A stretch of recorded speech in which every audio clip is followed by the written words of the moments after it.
pisses me off. Not because I'm soft. I'm not soft. But if you want to wrestle, let's wrestle. If you have a problem with me,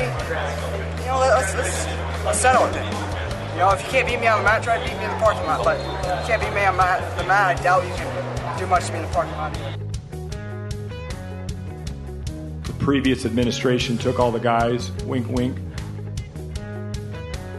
I just want some ice cream, man. Okay, folks, welcome back to episode 2 of the Shots Fired podcast.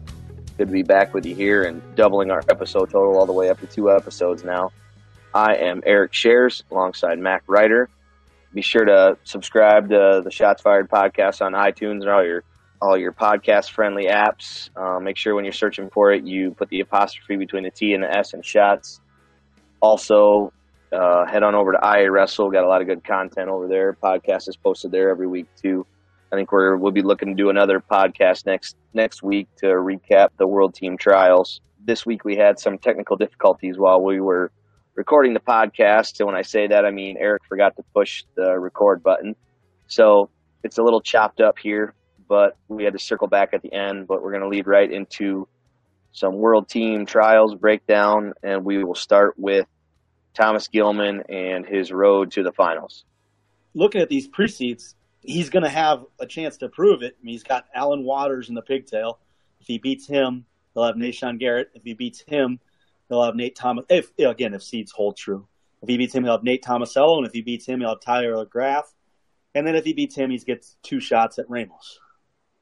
So that's a long day, but you got a chance. You put it out there.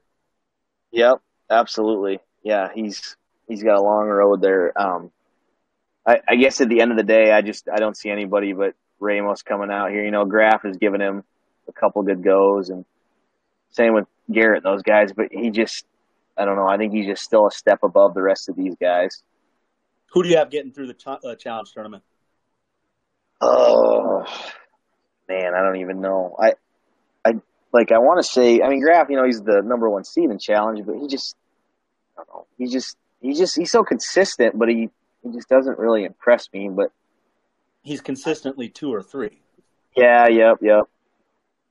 I don't know. I gotta go Graff. Yep, I'm going Graff. Over Megaludis in the challenge. Tomasello over Megaludis in the challenge. But I think Ramos beats Tomasello. Yep. I can see that. Yeah. All right. You want to move on to 61 kilograms? Yeah. Okay. 61, your top 4 seeds in the challenge are Kendrick Maple, Brandon Wright, Josh Kindig, and Cody Brewer. And then who's waiting in this one at this weight again? A world champ. Yeah. Logan Stever. Right. That's right. Yeah. That guy. He's okay. Who you got here in the challenge tournament first? I think it'll be interesting to see because, Brandon Wright gets the 2 seed because he got second at the Open. But, that tournament came out of nowhere. And if you look at his past results, it was a lot of, didn't qualify for the trials, went to the last chance, got third at the last chance. He just never really had it.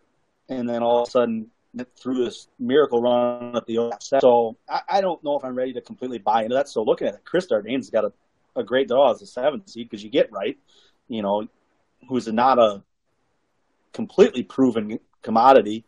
Chris Dardanes can beat him. He's in the semis of the challenge tournament. It's not a bad way to go. Maple Ness first round. I think Ness is fully healthy. He's dangerous, man. I think he's really dangerous when he's fully healthy. I'm going to do it. Obviously I have to do it. He's a really close friend of mine, and I'm going to take Ness to come through as the 8th seed out of the challenge tournament, make the finals. But Stever's just too much. Stever's good. Yeah, what's crazy at this weight is, you're taking the 8th seed, and I'm like, man, I can't believe you're doing that. But then I'm looking, and it's like, who else is going to beat him? Because it's just a bunch of Tyler Graff types, like we were talking. Yep. It's just a bunch of guys who are always 2 or 3. And, really at the end of the day, it doesn't really matter because they're probably all going to lose to Logan Stever anyway. So, right. honestly here, I don't know. I'd probably go Maple too, just because he's number one. I just don't think we're just not deep at this weight. I think we've seen some guys this last Olympic cycle retire. We had some pretty good wrestlers there. Coleman Scott, some of those guys. I know Coleman was kind of in between weights, but I think he would have been a really good 61 kg guy if he had kept going. Mm-hmm. Yeah, I think we both agree. Logan Stieber's a guy. Absolutely. All right. 65 kilograms. Your top 4 challenge tournament seeds are Frank Molinaro, Zane Rutherford, BJ Futrell, and Evan Henderson. And then obviously you have Jordan Oliver waiting in the best of 3. So who do you have at this weight in challenge tournament? For me, it's Rutherford and Molinaro. They're coming to the finals. I know they're the 1-2. Give me Rutherford in that one. I think he's going to get by him this time. I think Zane's a tough matchup for JL. I think Zane's going to make the world team. Yeah, I think Zane probably is too. I know a lot of people were kind of up in arms about the correct throw call in their, was it at the Open in the semis or whatever it was. I totally agreed with that call. Like, to me, that is just a picture perfect what the rule is of a correct throw. Right. But at the same time, I think Rutherford out-wrestled him.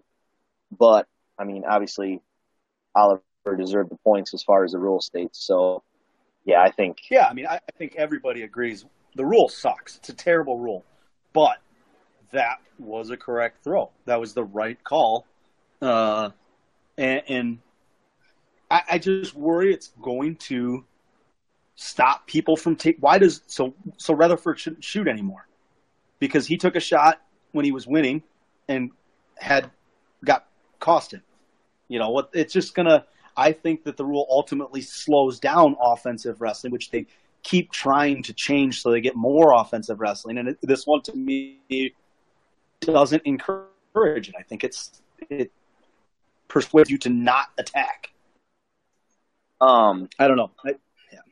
I wouldn't say I disagree with what you say there, but actually, if they're, it kind of scares me how they're going to call the correct throw when it comes to worlds and whatnot, because I feel like that leaves it open for corruption like all those refs are over there.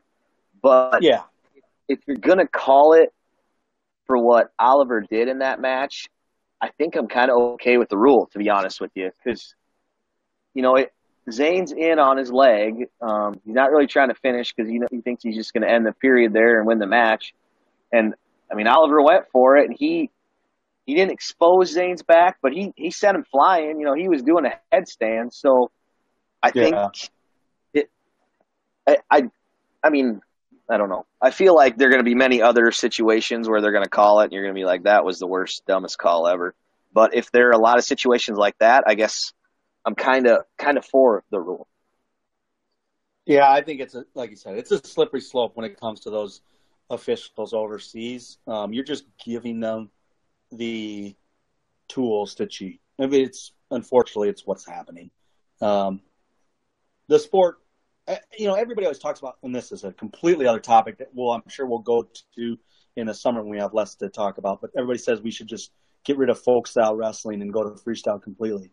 And to me, freestyle is so corrupt and so backwards that I don't understand that philosophy. And again, that's a topic for a whole show, and I'd love to dive into that. But I just think I got opinions on that too that might not expect. I just think you're asking for trouble with this rule. So. Yeah, the match was called correct, and Oliver gets to sit out till the trial finals for it, and he deserves it. Rutherford's got a chance to go earn it. Mm-hmm. That's fortunately in the U.S. we have an open and a trials. It's not a lot of other countries, it's just one tournament sets the team. I think that this the system we currently operate under is a good thing for cases like this. Yep, I agree. So I think we're also in agreement with probably Zane over Oliver at this weight. Is that what we said? Yep. Okay, on to 70 kilograms. Your number 1 seed is your man, Jimmy Kennedy. Number 2 seed is Nazar Kolchitsky. Number 3, Chase Pammy. Number 4, Jason Nolf. And then you have James Green waiting in the best of 3. What do you got here? This one's a fun one. Dylan Ness, the 8th seed. I talked about how I don't think there's many people in this weight that necessarily wanted to wrestle him or want to. I think of all the guys, Jimmy Kennedy's kind of a tough draw for Dylan because Jimmy Kennedy's so solid fundamentally, and he just doesn't get out of position. He's extremely strong. It's just Dylan's at his best when people are just throwing caution to the wind, and Jimmy don't throw caution to the wind. Jimmy's a pretty conservative, pretty controlled wrestler, and I think it's a tough draw for him. But the winner of that gets probably Nolf. I think Nolf will roll through Pantaleo pretty easily, and I'm going to keep it up. I haven't taken a number 1 seed in the challenge tournament yet. I think Nolf gets into the finals. The bottom side is, I guess, less impressive to me. I'm going to take Nolf into the bracket. Him and James, or into the trial finals. Him and James Green. Give me James Green. Okay, we're close on this one. I think I have Nolf winning the challenge tournament. That's just another entire month of just strictly freestyle training he's getting with basically some of the best guys in the world in that, Penn State Wrestling Club, Nittany Lion Wrestling Club. So I think, he's just going to be that much better. He was that close before, and now he's just going to be that much better here. So I'm picking him into the finals, and then I think I'm going to take him over James Green too. Okay. That was kind of a Hail Mary there, kind of a crazy pick. So I guess we'll see how that one goes. You got to do that. Absolutely. I like to be crazy and pick different. So, all right. On to 74 kilograms. Number 1 seed, you have Kyle Dake. Number 2, you have Derringer. Number 3 seed, Mark Hall. Number 4, Anthony Valencia. Then obviously you have the champ, Jordan Burroughs, waiting in the best of 3. Yeah. Again, this weight's the most fun weight to me. Just if these are the actual draws. In the pigtail match, you got Marsteller versus Vincenzo Joseph. Probably some, Marsteller being from Pennsylvania, he'd like to make a statement there, coming off a pretty good University Nationals tournament. But the best match first round to me is Mark Hall and Imar. Those two going at it is going to be awesome. I'm sure I think they've wrestled before, maybe out of a tournament out in Vegas, maybe, but before when they were in high school. Can't remember if that was Imar or if that was Valencia that Hall wrestled. But either way, that to me is an awesome match. Valencia Perry first round's an awesome match. The winner of Marsteller Joseph gets Dake. I think Dake's obviously head and shoulders above them. But then, Dake will have I think Dake wins that. He gets the winner of Perry Valencia. And Valencia controlled him at the Open, right? I think he beat him pretty handily. So maybe Valencia and Dake into the semis. Bottom side, I think I'm going to take Imar over Hall first round. Derringer over Imar. Man, that's an awesome semi. This weight is great. So unfortunately, I've got Dake Derringer into the finals of the challenge tournament, and Dake, he's going to beat Derringer again. It's too one-sided for me. Get to the finals. He's got to beat Burroughs 2 out of 3. I think it's going to go to a third match, but I think Burroughs wins it. Yeah, you pretty much broke down. I mean, this is going to be an awesome challenge tournament here just to get to the finals. But yeah, I think Dake is just maybe a step above all those guys still. And then when he gets to the finals against Burroughs, I think I'm going to take Dake here. It's it's not going to be the same match as last time because I wouldn't say Burroughs wrestled dirty, but he definitely got a couple shots in on Dake, on his face with the hands, and yep. Them refs are going to be watching that. So, Damian Hahn is going to prep that match. He is going to walk over before that match starts and tell those refs, watch it. He's poking him in the eyes. He's hitting him in the face. So, I mean, I know that that's not his go-to move, him in the face. Like if they take that out, Burroughs is screwed. But I think that it was already pretty tight last time, and I think that just eliminating that makes it even tighter next time. So I still think it's going to go 3 matches, but I think Dake's going to get him this time. Okay, we'll see. All right, have we picked someone yet? Stever. Yeah. Well, Ramos too, right? Oh, I had Tomasello, didn't I? Oh, I had Ramos. Yeah. All right. So, on to 86 kilograms. You have the number 1 seed, David Taylor. Number 2, Richard Perry. Number 3, Nick Heflin. Number 4, Bo Nickel. And we'll go number 5 here because it is none other than PD3, Pat Downey. And then I was going to call you out if you stopped at 4. Well, he would have too, so there you go. Now he can't call me out. Me and Pat Downey are the same. So, all right. Oh yeah, Pat Downey, by the way, gonna be a dad probably here via Snapchat newsfeed. I don't know if he's just trolling everyone or not, but that could be interesting. Well, is this the same? Did he get hacked again, or? I don't know. If he got hacked, they did a real good Photoshop job. So I think this is. I think he got hacked at the during the NCAA finals as well. Apparently, that was his stance was. Hopefully, it's the same girl. Yeah, absolutely. All right, I'm sure they're gonna make it. Sounds like love. Yeah, I guess time will tell. Well, Bo Nickel, Pat Downey, first round. Nickel kind of controlled him pretty handily the first time. I think you'll see the same thing again. I think that the Pat Downey run ends pretty quickly here at the trials. Nickel Taylor in the semis is kind of exciting in the Penn State. Where does Kale sit? Where does Cody sit? Who sits in each country? I'm trying to make a story out of something that there's definitely not one there. But Taylor's going to – this one we can talk very briefly about. It's David Taylor's weight. He's going to roll through the challenge tournament, and I think he beats – I think we had texted this back and forth earlier this week, but or maybe – I don't know if it was you. David Taylor's going to tech Jaden Cox twice. Yeah, I mean, I could waste time and just repeat everything you said, but I think that's what it's going to be too. This is another weight where there's just a bunch of good guys in there, but Taylor is 2 or 3 steps above everybody else. And then it'll be fun to see how he matches up against Cox. I guess I don't know if I expect a tech fall like you do, but I do expect Taylor to come out on top, though. So I guess we'll find out this week. All right.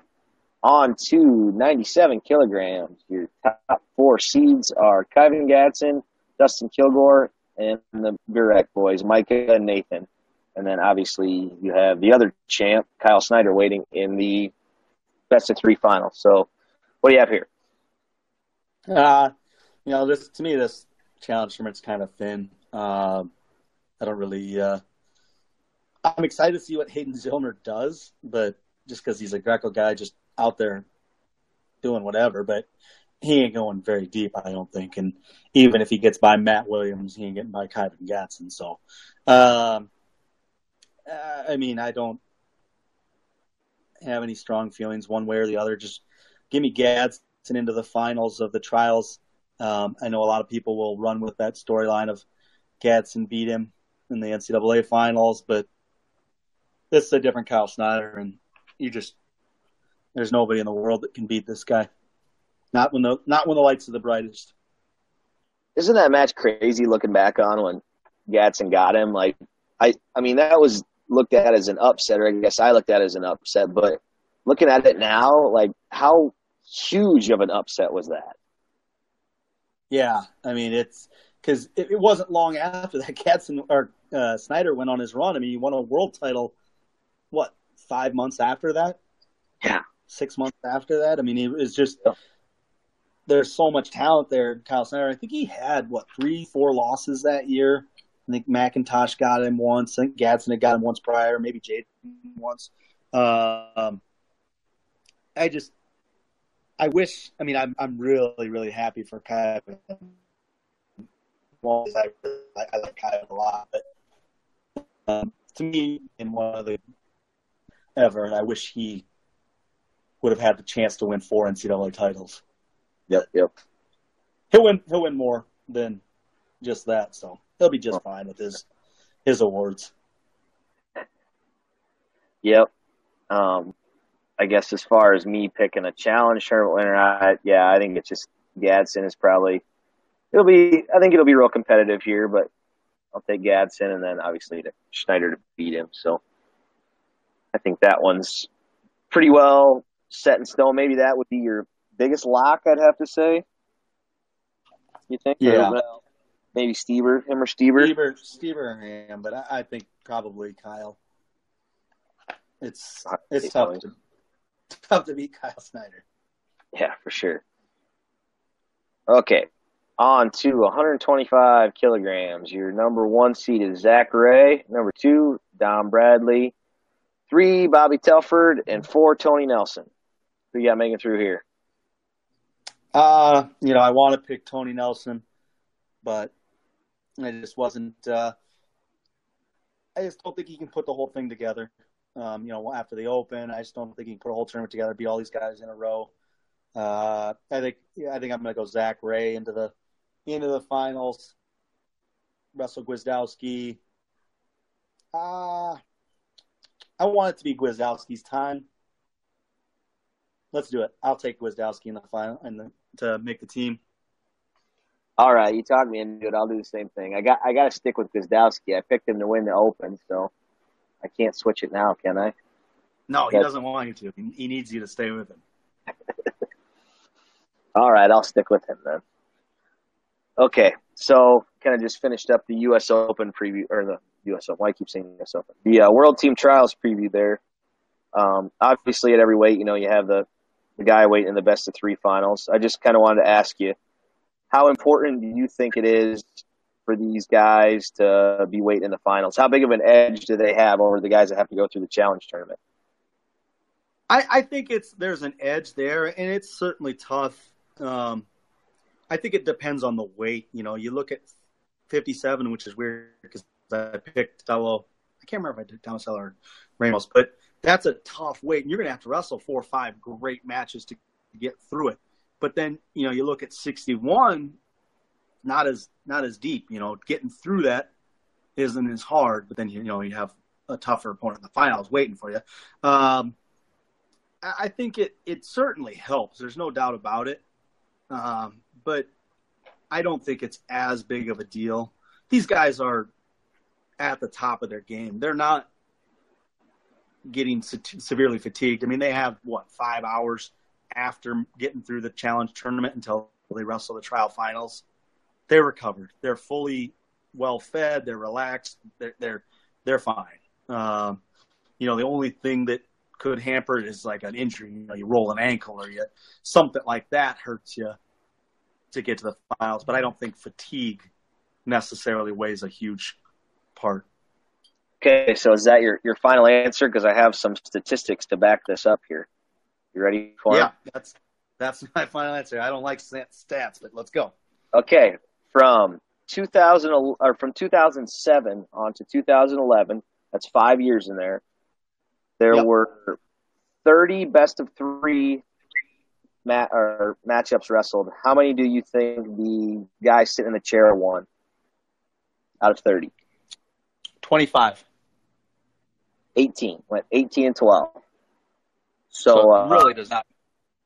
Yeah, so from 2011, 2007, 2011, it was 18 and 12, and then the matches went 43 to 31. So it wasn't really all that important.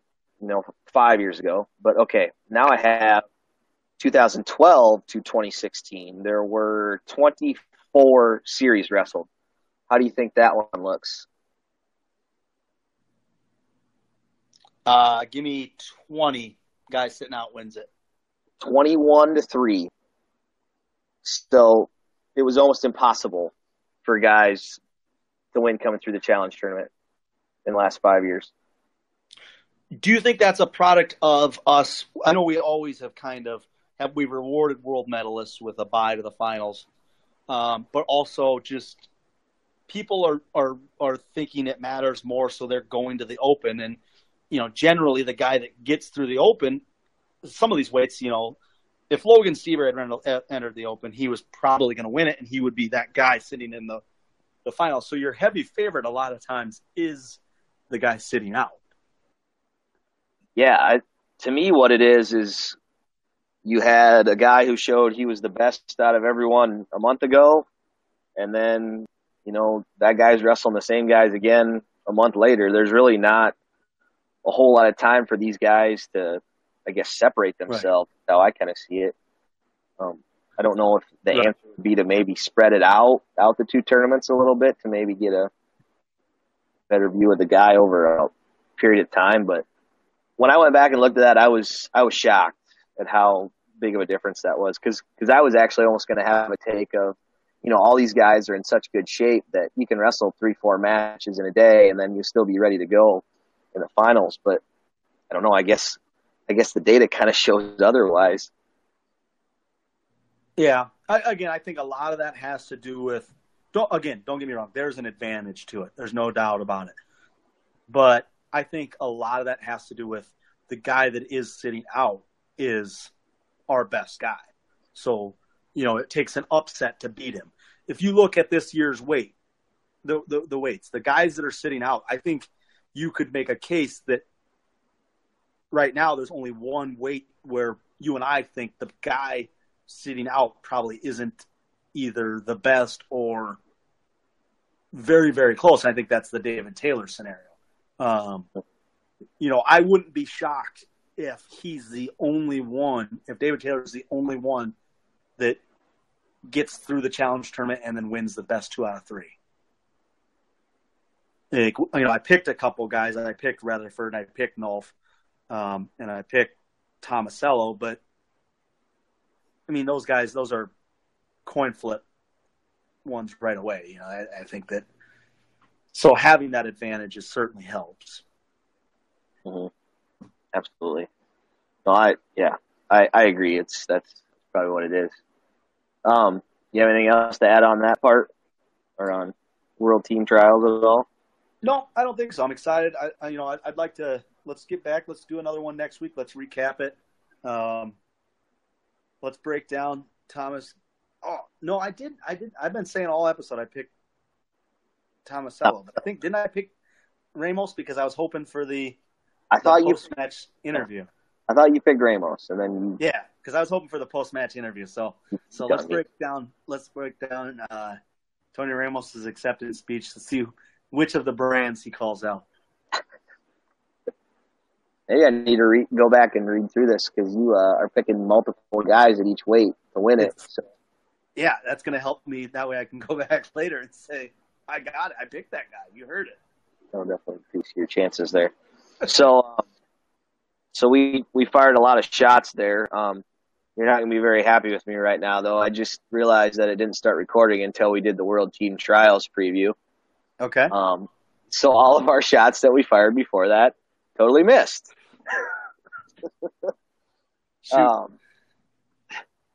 Well, we're learning as we go. So I guess I don't know if you want to just go back and touch on one topic quick, or you just want to be done and maybe hit it next time, or what? No, we can go back and talk about it a little bit. All right. I guess we'll go back, or we'll start with your little story on the intro music, and then we'll talk about is Iowa elite or whatnot, and then I think we'll wrap it up. Maybe we'll run through it quick. Well, I guess we got to rehearse it, so maybe that'll make us quicker and to the point more here. But You guys heard on the intro music for the first week, we had the Panama song by Van Halen. I think Tony was saying that we might have to cut it out, so you might not be hearing it before this song again. But that was the song Mack picked, and I just wanted Mack to give you the backstory on it here.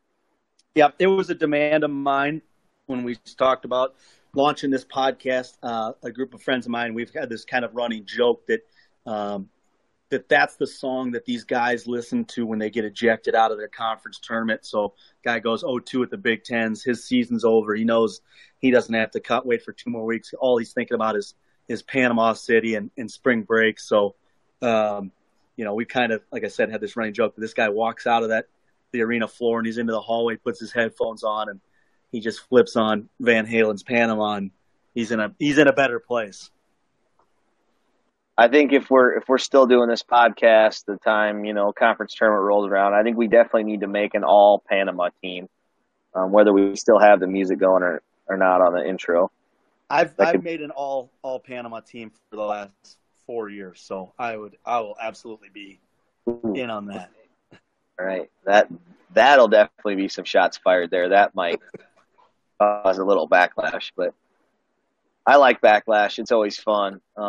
As we said before, I think we missed it. I threw out our Twitter handles here. If any of you guys ever have disagree or agree with what we're saying, we love to hear it. We love to have the conversation back and forth. And, just because you come at us and think that you have a different opinion doesn't mean we're going to agree with you. So my Twitter handle was just my name, Eric Schares. And then Max is the same too, just at Mack Reiter. So, again, if you guys just want to tweet at us what you think we're doing, maybe even give us some questions or whatnot. We're open for it, and we're all for it. Okay, so let's go on to the last thing here before we wrap up. Once again, we got to rehearse this where nobody heard us. But I posed the question to you because I saw some of the stuff you were talking about on Flow. You read an article that the Nomad on Flow wrote about some elite wrestler from Minnesota I never even heard of.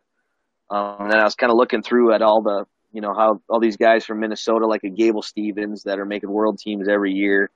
And kind of made me think, how does Iowa stack up with the rest of the country as far as high school talent goes? So you just want to run through what you think on that again, Mac? Yeah, again, I think Iowa lacks a little bit of what you're seeing around the country. You look at kind of, obviously, I'm going to use Minnesota as an example because it's I'm living in it right now. I've kind of pretty close to it, but you've got guys like Brady Berge, Gable Stevenson, and Aaron Cashman, Greg Kirklevet, Griffin Perriott, Mark Hall. All these guys, they've made world teams. Jake Aller made a team. Owen Webster made a team. Of every one of those guys I listed there, actually only Gable and Hall aren't lifelong pinnacle guys. So, you're seeing these clubs pop up, whether it's Young Guns in Pennsylvania or Overtime in Illinois. And it's these absolute elite clubs with the best coaching staffs out there. You look at Pinnacle again as an example. It's Jared Lawrence, who was a 4-time All-American national champ. It's Brandon Paulson, who was I believe 2-time All-American, world silver medalist, Olympic silver medalist. And then Jake Deichler, who he was an Olympian out of high school. He was a high school senior when he made the Olympic team. And I believe Jake would have been extremely good. He was my first year out of college. I helped coach at Minnesota. I helped coach for 3 years, but Deichler was there and I rolled with him a couple times, and that kid's feel was second to none. Unlike anything I've ever felt in my life. And, he had to take a couple years off because of concussions. And so we had him take some years off, and then we decided, okay, let's give it a go. He trained for 2 weeks and went out and wrestled. He wrestled Kyle Dake. I think he lost 5-1 or 5-2, something like that, on a Friday night, and then wrestled Alton. I believe it was Dylan Alton on Sunday, and beat Alton. And those were, I think, his only 2 college matches he ended up ever wrestling. So 2 pretty good guys, but that was on 2 weeks of training, and he hadn't been on a mat for almost a year prior to that. Jake Deichler was going to be phenomenal. So you look at this coaching staff at Pinnacle, and it's it's something that you don't see in the state of Iowa. And, you know, again, nothing against some of them clubs in Iowa, but, you know, the title of the show is Shots Fired. And you know, we're expected to make statements. And there's just not a club in Iowa that can not even compare, but really it's not close. The coaching staff at some of these at Overtime or at Young Guns is or the Stillwater Wrestling Club, or it's not even competitive compared to what, you know, the Iowa clubs are not competitive.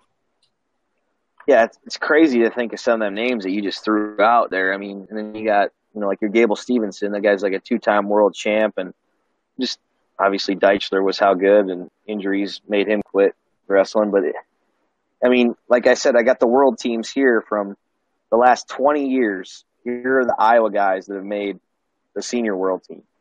You have the 2 Paulson brothers. Doug Schwab did it twice. Tally Thompson did it twice, and Terry Brands did it once. And that's the last 20 years.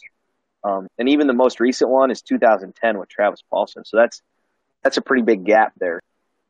And like we were saying before, you know, there's some of these guys like your Jordan Burroughs, your Zane Rutherfords, Kyle Schneider. These guys didn't just pop up in the senior level and start winning. You know, their name, if you go back and look at the results, their names were in the junior worlds, the cadet worlds, and they've been winning for a long time. So, you know, I guess you don't have to win a cadet or junior world title to win a medal in the senior level, but it definitely helps. It's definitely going to put you in position, and you're not seeing any Iowa guys anywhere in there. I know there's a couple guys that have made a Greco team recently, like your one of the West boys did it, and Ethan Anderson. But as far as like the junior freestyle team, you have 6 guys here that have made it in the last 10 years, and 2 of them are Thomas Gilman, who's not even really Iowa. 2 are Pat McCaffrey, Pat McCaffrey jumped from 3 states in 3 years wrestling, so he was only in Iowa 1 year. And then you have Jake Kerr and Matt McDonough. So I wouldn't say that Iowa is like maybe free falling as far as talent goes, but what I always say is, I guess I kind of get in trouble when I talk about these kind of things because, you know, I always talk in tiers when it comes to wrestling. Like, if you put all 10 of the NCAA champions in one room from last year, one of those guys is the worst NCAA champ. And that's not saying, hey, I'm better than that guy because he's the worst. That's just saying out of their 10, that someone's got to be the worst. So I think, you know, when we're talking tiers here, we're talking elite level guys. We're not talking like a Brody Teskey, who's got 3rd, I think, at cadet trials this last week. And I just really had high hopes for him, maybe making the team. And then like an Alex Thomsen, I really wanted to see that Dayton Fix and Alex Thomsen match, but it ended up not being all that competitive. You know, the Fix got on top and just gut wrenched him at will. But, you know, I guess Fix does that to everybody. So that's really not any fault of Alex Thomsen, but it's just, like you said, I think it's just really not that close yet. And I don't know. I don't know where it's going to be coming up. So I don't know. Yeah, it's not Alex Thompson's fault that he got rolled up by Dayton Fix, because Dayton Fix is extremely good. But for people in Iowa, you know, they hold Alex Thomsen and Brody Teskey at extremely high regard, which they should. But I think it's without question those are your 1 and 2 best in the state right now. And neither of them were, you know, they both kind of took some lumps on the national stage. So it's kind of disheartening to see that, you know, your best of the best within the state of Iowa is not there nationally yet. And again, Brody Teskey got 3rd. That's pretty dang good. But, you know, you'd like to see some of these guys win in a tournament. You know, the margin probably from 1st to 3rd isn't all that much, and he's close. But, you know, you'd like to see him put it together. And I think that, you know, if on the senior level, there's really nobody that's close right now. I think if you look 3 years in advance, if you say somebody from the state of Iowa made a world team in the next 3 years, a senior world team, then that person made some huge gains from where they're at right now. You know, they're going to have to definitely improve a ton to do it, because there's really not a lot of people there. The junior team, you know, I think the junior team, man, when you make that team, that's a serious honor to make that team. And yeah, there's not really a lot of guys right now that are that close. I think your best hope is maybe a Thomsen next year, Brody Teske, Shriver, one of those guys. But you look at some of these other states, which Iowa always loves to be compared with all these other states. And Iowa's at a disadvantage because of the low population. And when Flo does their yearly article on all Americans per capita, Iowa's always winning it. They're always right up there or winning it because they do really well with the amount of people in the state, but they do well at putting guys on the podium. But I think we're talking elite guys, world team members, world champs,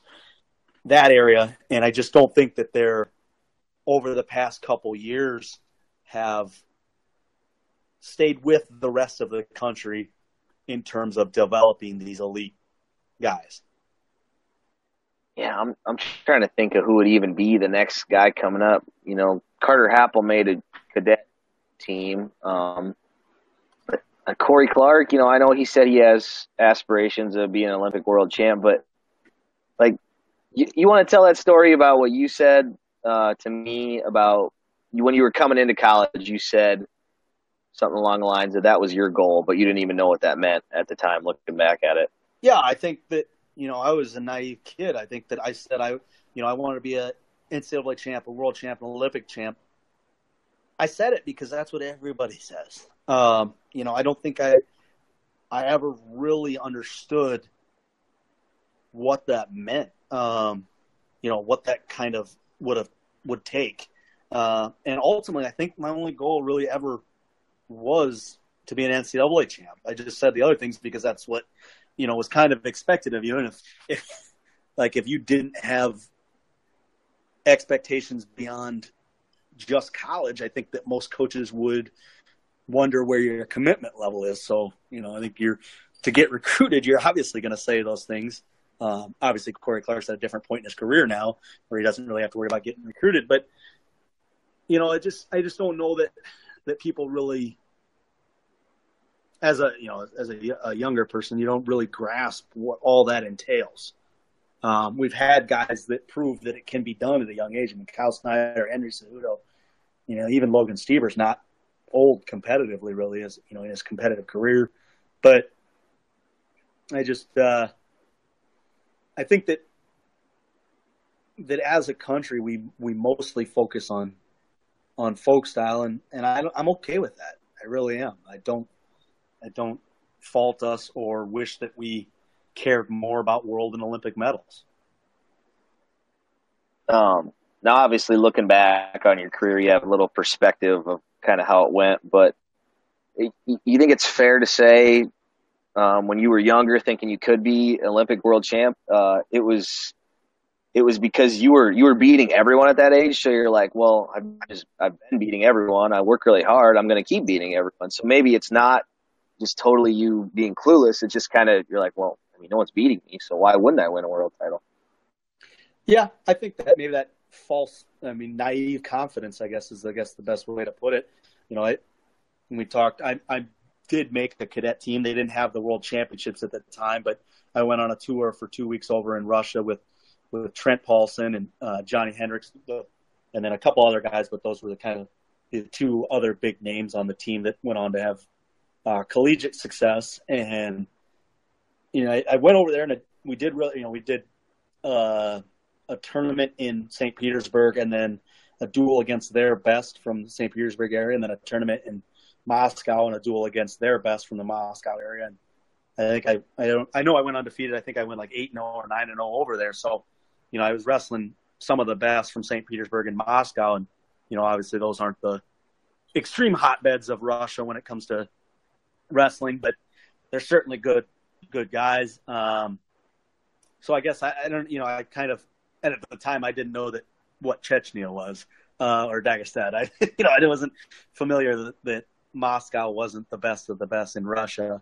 But yeah, I guess you could say that I just, I made a cadet team. I won a cadet Fargo title, a junior Fargo title, so I kind of just assumed that would continue. Mm-hmm. Yeah, I wrestled at Fargo myself, and it's a damn tough tournament. I think it's crazy look at how tough that is. It's just another 10, 20 steps for, the even trials or the world championship. So, do you know offhand what Iowa has had as far as Fargo freestyle champs? No, not off the top of my head, I don't. But some of the guys who've been in the finals or up there were probably just, I think every guy we just mentioned, the Ethan Andersons, the West boys, Carter Hoppel, Teskey, and Thompson. So I think we pretty much covered everybody that has a shot, because anymore people don't really come out of nowhere because there's so much video on everybody that people. So not that it can't happen occasionally, but almost never. I think people just know what tournaments they need to go to if they want to get exposed as a wrestler, or to get college scholarships or to continue competing. And I think that it's too easy now to find people. Mm-hmm. It's hard for somebody to come out of nowhere, like you said. Mm-hmm. Okay, I guess I had one more question for you, and then we'll see if you have anything for me, and then we'll wrap this up here, since we've been talking for twice as long as this podcast is, because it didn't record. So, all right. Alex Thomsen commits to Nebraska. I guess real simple question. What are your thoughts on that? I think it's obviously a great fit for him. It's close to home. He'll probably be a 4-timer. Leaving the state of Iowa, I can tell him, I wish you the best. Hopefully they don't turn on you like they turned on me. But if they do, it's fun. I loved it. I relished it when I'd get to go back. I loved wrestling in Carver Hawkeye Arena. I never lost in Carver Hawkeye Arena. It's just, so for Alex Thomsen, man, Nebraska's got a really good thing going right now. I think they've got a really good group of young guys. I don't know if you're seeing the Jordan Burroughs effect, the James Green effect. These guys winning world and Olympic medals, and people want to come compete with them. That they're still training. It's a pretty handy thing to have 2 world medalists still training in your room. I can't say that played a role into Alex Thomsen. I don't know Alex Thomsen, but I know that there's again, going back to Pinnacle, but Taylor Venz, who was I think he's going to be a really good college wrestler. But he's out of Farmington, Minnesota here. He's down. He went to Nebraska. He redshirted last year. And that was a big thing for him. They, having those guys there training with you day in, day out is pretty incredible and pretty motivating. And, if you do have those world and Olympic aspirations, they've proven that they can put you there at Nebraska. So I don't blame Alex Thomsen at all for it. I think Minnesota was recruiting him, and it makes me sad that, he didn't even consider a visit to a lot of these places, because I think that's, that may be a mistake. But guys are committing early these days. It's not like it used to be. Everybody's committing so much earlier than they ever did. They don't care about the visit. But we'll see. And speaking of visits, Brody Teskey was out at Penn State this past weekend, or recently. Mm-hmm. That's got everybody up in arms. Questioning. I guess I don't have any inside information on that, but I just think that's just a kid just using up all of his visits and just making sure. I think he should. Yeah. Those visits are a blast, man. Go use them. It's like one of the very few times in your life where you hold all the cards. They'll do anything for you. They'll cater to you because they want you. And and you just need to know, like, how do you interact with those guys on the team? I had my visit to Nebraska, I got along great with the coaching staff, but I just didn't feel like I fit in with the team. And ultimately that was kind of what made me not consider Nebraska, just because I didn't feel like I clicked with the guys. At Iowa, this could be a whole nother podcast of just kind of the whole recruiting process and what I think about it. But, I just think that you need to use those visits, talk with those guys on the team. Those guys are going to be ultimately those guys are going to be your best friends. Those guys are going to be the guy you spend every single day with for the next 5 years. You need to be comfortable with them, and you need to be like, these guys can be my friends. I like these people. I fit in here. I feel good about this experience. So, yeah, I think just going back to the Thomsen, Nebraska thing, I was going to get into a little bit of my tier talk again, where I think it'd be safe to say Nebraska is probably kind of at the top of your second or third tier of teams. They're a great program, but yep, I think like a lot of that, the reason they're getting all these guys is because of the Burrows and the Green, like you're saying. And